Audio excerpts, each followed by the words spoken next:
Do not try to figure this out by yourself. Even if you're the best problem solver in the world, you need input.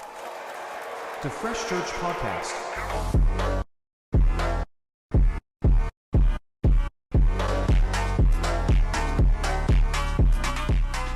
Hey everyone, and welcome to the Fresh Church Podcast, a place where we take innovative ingredients with time-honored disciplines, fuse them together to create a fresh ministry that actually works.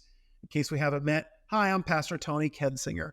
Do me a favor and give us a follow, because each week we do podcasts. I would love for you to be part of the conversation. All right, so on today's show, I want to ask the question, why is problem solving so important in the church? That's right. We're going to spend some time today talking about the importance of problem solving. You know, when I went to Bible college, no one ever told me that I would spend the majority of my time in church settings trying to solve problems. In fact, I was at a church for a while, and the founding pastor and I used to have this ongoing joke that we would pass each other in the hall on occasion, and we would just simply say this: yet another thing that I didn't learn about in Bible college. And usually it was referencing to dealing with somebody's personal situation, a budget crisis, a challenge, whatever it was yet something else we didn't learn in Bible college. I mean, I thought my life was going to be like researching the next best sermon, spending lots of time in prayer, putting together the best volunteers.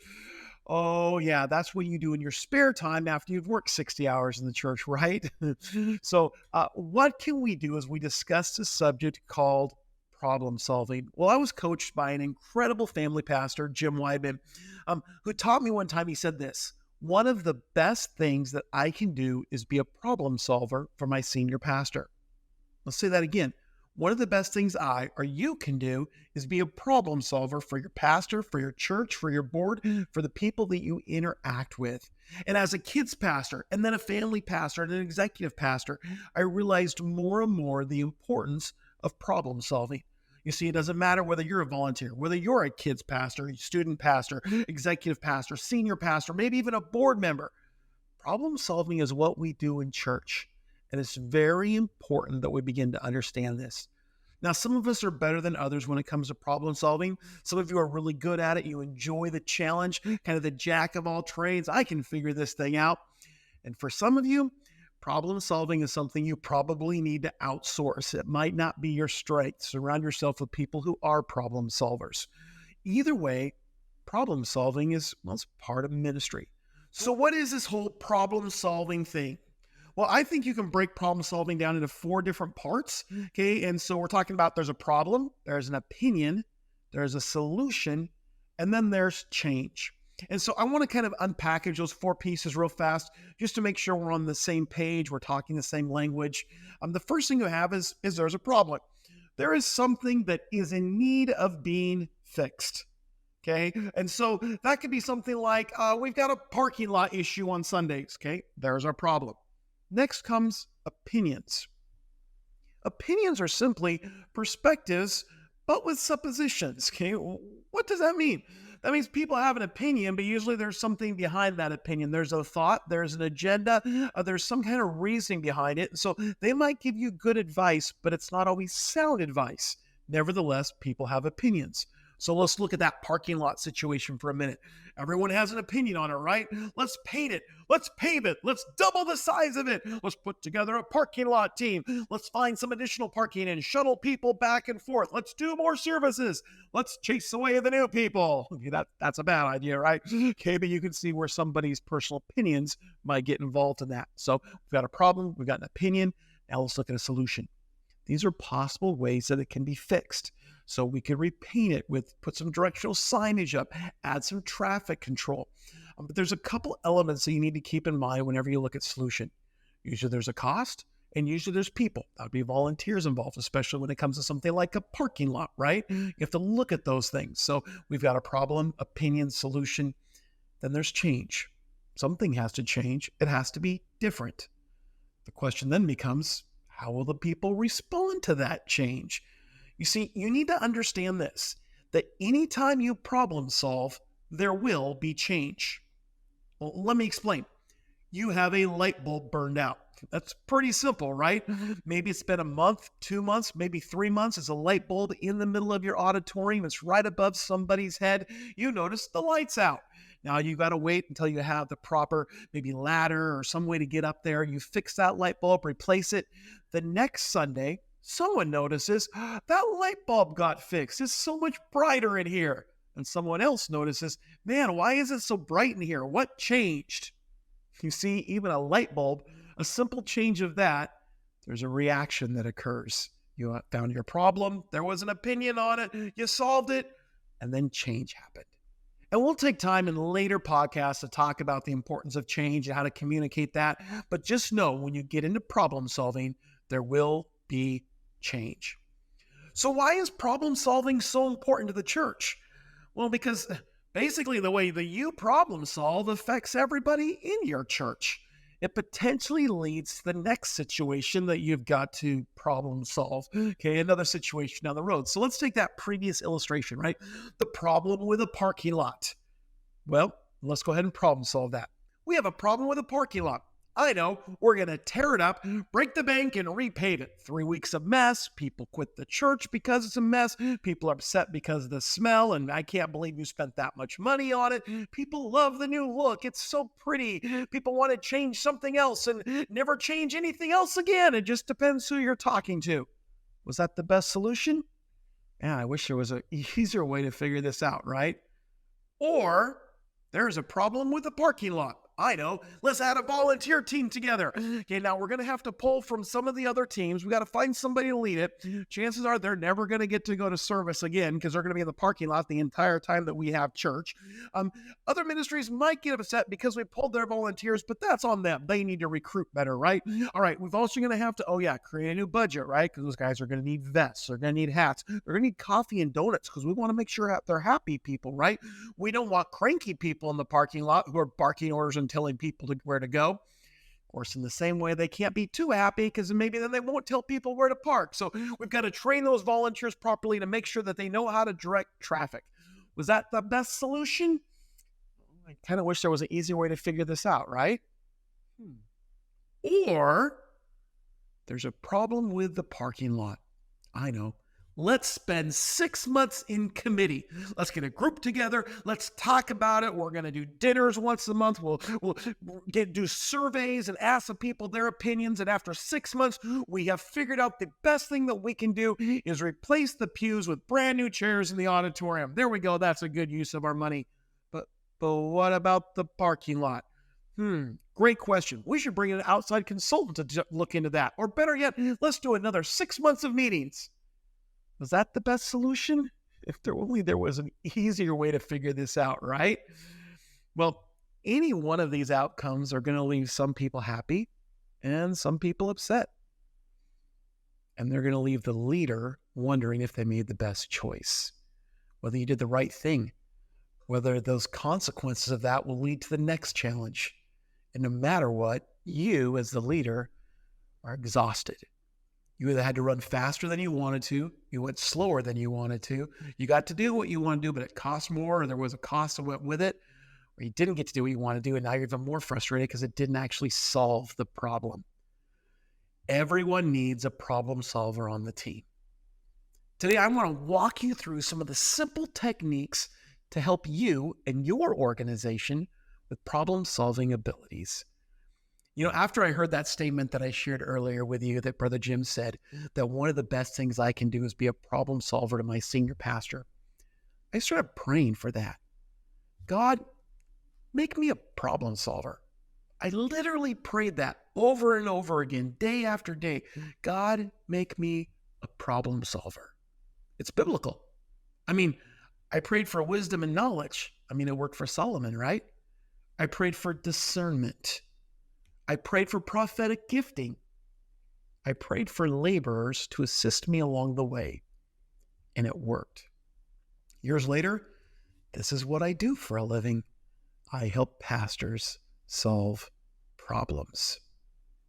Let me walk you through that real quick. In 2020, there was, and there still is, by the way, a shortage of associate pastors, kids pastors, student pastors, executive pastors.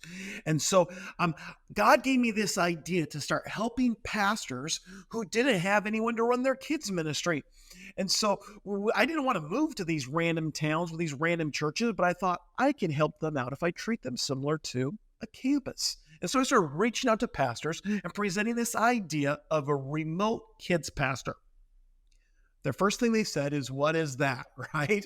Okay, and that's where I came alongside and helped that local church. I did all their curriculum from a distance, from a different location. Okay, and I just simply emailed their secretary or somebody in the office to print out the curriculum that we needed. I did the recruiting and the scheduling of the volunteers and even the training remotely. All I needed was somebody on Sunday morning to be the face of the ministry, the overseer, a customer service rep, for lack of a better word choice. And you know what? Several churches, I was able to help them through tough times until they were either able to hire from within or hire from outside somebody to take over as their kids pastor. It wasn't perfect, but it was a creative way to solve a problem of how can an experienced kids pastor can help them through a time where they had no one. Then out of that, I started providing coaching to people who were being hired from within to take these positions, who had great hearts but had no idea what they were doing. Did you know that 60% of church staff are hired from within? And too often, and you might know this from experience, they get handed the keys and told, good luck, hope you make it. Well, I would come alongside, I would help train those brand new people in kids ministry, kids directors, kids pastors at that point, how to be a positive, successful kids director. For 6 months, we would work together, one-on-one phone calls. I would go out and I would visit them. I would do some in-depth training, and we'd set church after church up for success with people that they hired from within. In the midst of that, I found myself repeating myself a lot. I would talk to one person on the phone. I would share a whole bunch of insights. 2 days later, I would talk to a different person on the phone and share the same insights. And I went, man, there is a smarter way to do this, isn't there? So we created something called Fresh Labs, an online academy where we're able to capture the essence of what was being taught, college level courses, things about recruiting, security and safety options, how to actually start off as a brand new kids director and what that entails and what it means to be the spiritual leader over those kids. Some KidMin basics as far as some of the core values that we developed to build a strong, successful kids ministry. And all of a sudden, the people that I was coaching were able to watch those videos online, on demand, and continue the training that they needed. Okay, that was great. So then I took it the next step and started helping pastors beyond just kids ministry. I had a church say, hey, can you help with our student pastor? I had another church say, can you help with our executive pastor? Can you help with the overall vision of our church? And suddenly that problem-solving ability started helping pastors over and over again in all kinds of different situations. So we launched www.freshman.org. And all of a sudden, my life became filled with podcasts, blogs, college level training courses, and a lot of phone calls where I listen, share, and we pray together. And we add additional coaches all the time as we're continuing to impact churches. A decade ago, I prayed for a philosophy of ministry that would help solve the problem I saw in the church that I was at. And that was simply this: fresh family relationship experience, safety, and hope. God dropped those words in my heart, and suddenly there was a philosophy that not only worked in my ministry, but was able to work in other ministries and spread across the country. So when it comes to solving problems, there are 5 vital steps that I want to walk you through. This is the starting point, okay? And from here, everything else works through until you find the solution, and then you implement that solution. So let's start with the first of those 5. Identify. Man, there are lots of opinions out there. You don't ever have to ask for these. Do not set up a comment box, okay? People will tell you all the time all of the problems out there. Here's just to give you a glimpse. In Christianity Today, it said the 3 biggest areas of complaint of the pastor is giving, attendance, and volunteering. Meanwhile, crosswalk.com provided a list of over 20 complaints that they summarized into pretty much these 3 different aspects that would for people who attend. They complain about the pastor, either like his sermon or his leadership, always being asked to do things, And then there was a whole bunch of comments about the music or the volume of it, right? Well, I've personally found out that the primary calls that I take from pastors are regarding staff training, volunteer development, and outdated facilities. And somewhere in there, it always gets mentioned money, right? Um, but I can help you solve the challenges of creating a successful team and equipping volunteers in a modern building with a core set of values. Your church is going to grow, I promise you, if we just learn how to problem solve. So we identify it. And those complaints or problems, they can be identified from three different areas. Externally, somebody outside your organization or leadership is giving an opinion. Maybe that's your reputation in town. Social media, random drop-bys, the gossip, if you will. Okay, so externally, internally, that's somebody inside your church, and more specifically, somebody that you know. Now, often these opinions or ways of identifying the problem happen more publicly, people talking about it a lot before you ever hear about it, before you get brought in the conversation. Sometimes they come from an external source.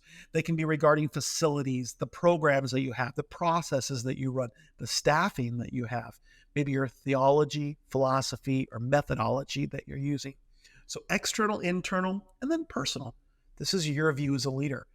As you've been exposed to other leaders, other churches, other ideas out there, you realize there's things that you begin to identify as problems within your church. Maybe some observation that you've had or some spiritual insight in your prayer where you've said, this needs to change. Maybe it's as far as the vision of your church. You've noticed we're doing something that doesn't line up with that vision. So we're going to identify the problem. All right. So let's just create a problem and let's work through it right now. So we're going to identify the problem of, how about this? The sermon is too long. Sorry, Pastor, but you've probably heard it before, right? Okay, identify the problem. The sermon's too long. The next thing you do, number 2, identify and then inventory. What needs to be done first? Because there is a whole list of problems that people want to tell you about, right? Well, the answer to your inventory, what needs to happen first, comes from asking the question, why? Why do we need to do this? How does this fit into our core values? Family, relationship, experience, safety, and hope. We start noticing that we have a lot of our problems that are being identified are in regards to relationship. Well, now we realize we've got an area that we need to focus on because relationship is important to us.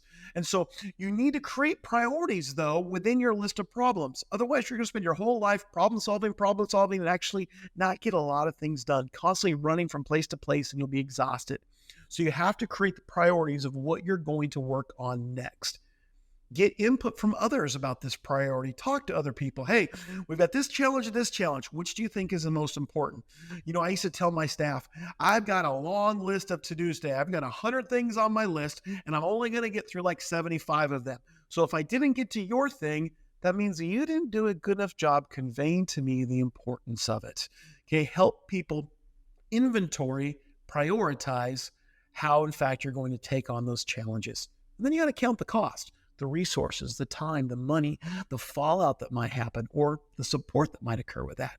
So let's go back to our scenario. We've identified the problem. The sermon's too long. Now we need to inventory the problem. And so that means we're going to examine this as I write my next sermon series. So I'm not going to change my current series, and I've got another one written because I don't want to go back and change it. But as I look at that next sermon series, that's when we're going to start to inventory to work on this problem.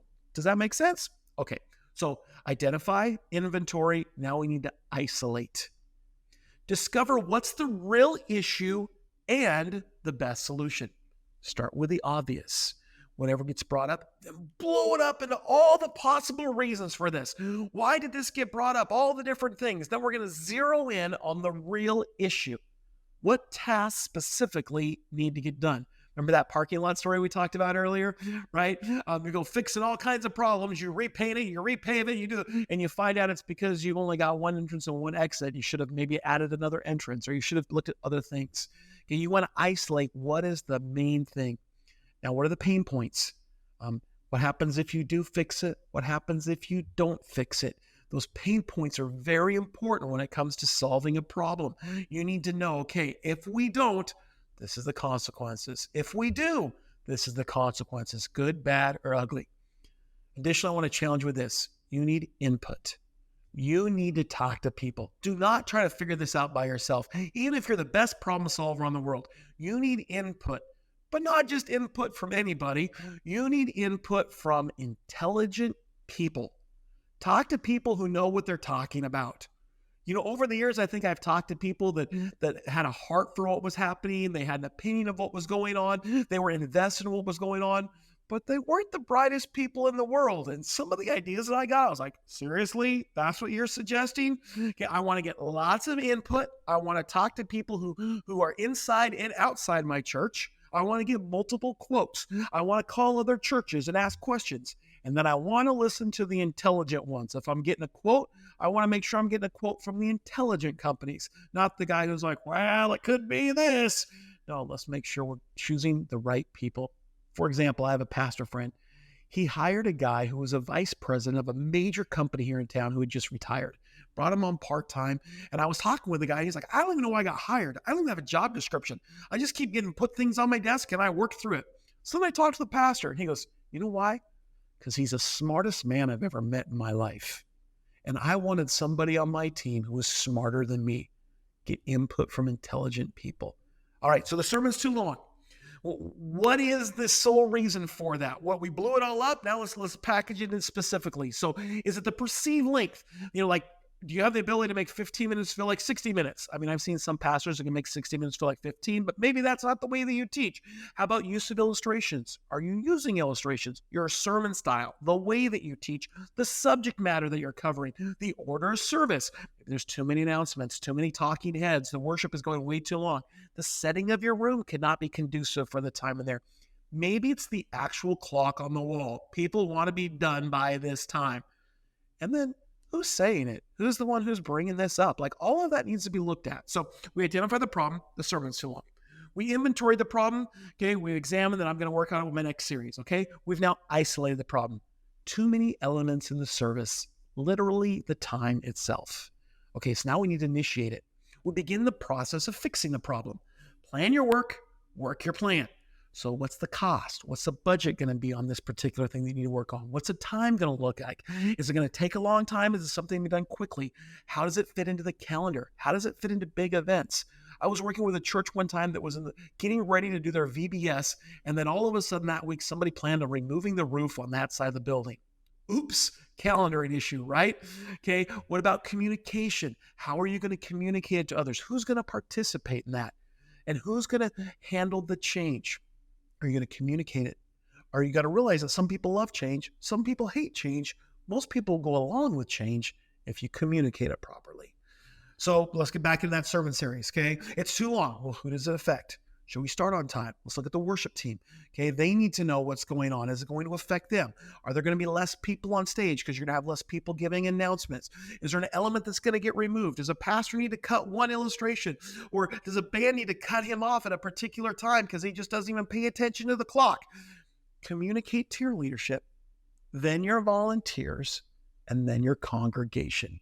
Hey, we're going to try something. Let's see how it works. Okay, so we've identified the problem. Sermon's too long. Inventoried the problem. Let's examine it for my next series. Isolated the problem. Too many elements in the service, literally time. So now we're going to initiate the solution. Decrease the elements in the order of service to end on time. Pretty simple, right? We figured it out. And finally, you need to inspect. You need to make sure the job actually got done and was done correctly. Sometimes it feels like the job never gets done, right? There's always another challenge or solution. But when you complete a task, you speak trust to your leaders, to your congregation, to your community. We said we were going to do it. We did it. Okay, then we communicate that implementation. Do it in writing, do it in videos, do it in live conversations. We inspect what we did and we talk about it. We get input from intelligent people. Okay, and schedule this. Set up a time to meet with those people again. Hey, let's look back over what happened. Let's inspect it. What's the fallout, the consequences? What the victories do we get to celebrate? We need to identify possibly some new challenges. What's next? So what we did, we discovered the sermon was too long. We inventoried it, so we're going to do it in our next series. We isolated the problem, too many elements in the service. We initiated the solution. Decrease the elements in the order of service to end on time. And finally, inspect the solution. People are paying more attention and they're interacting more. It's a win. Yes. All right, so let's walk through one more scenario. Okay, how about this one? Pastor, we don't have enough volunteers. I hear this one a lot. Pastor Tony, give me some tips on how to get more volunteers. We need more volunteers. You've identified it. We've got a problem. Volunteers. Let's do an inventory. How quickly do we need to solve this problem? Well, as soon as we can, because not only is it keeping us from growing, but it's actually hurting the capacity to be able to continue to maintain, whether that's kids ministry or ushers or handing out food to the homeless, whatever that outreach event is that you need extra people for. We need more volunteers. Okay, so we need to do that quickly. Perfect. Now let's isolate it. First, we need to get some input from some intelligent people, right? Do we have enough qualified people in our church that he can even fill those spots? Are there too many programs happening right now? Are we spread too thin? Do we have a culture of volunteers? Are we appreciating our volunteers? Is there even awareness that there's a need, that there's spots where people can serve? In other words, most of the time, 20% of the people do 80% of the work. Well, do the other 80% know that there's even a spot for them to serve? Know why they should serve? So we're going to isolate this issue of volunteers with this. There's a lack of desire based on our current strategies. In other words, our strategies aren't helping us get more volunteers. Got it. We need to change our strategies, working on it. So now we're going to initiate. We're going to teach some messages on volunteering, communicate the importance of serving, highlighting ministries, and making it a top priority in every conversation. Let people know why we volunteer. Follow up, orientate, train, appreciate. We're going to put strategies in place to help not only get volunteers, but keep volunteers. Dr. Sam Chan teaches discover, develop, deploy. Okay, we're going to discover people, develop them, and deploy them to do the work of the kingdom. So we've initiated it. We're going full speed. Now we need to inspect it. How is each department doing? How is the vision being dispersed? Who did we deploy? Who did we lose? And what's our next step? Great questions as you inspect the solution that you came up with for the problem of volunteers. You see, these 5 steps are the key to successfully solving problems. Identify, inventory, isolate, initiate, inspect. You have solved the problem, implemented some change, set yourself up for a celebration before your next set of challenges come in. And that is why problem solving is so important in the church.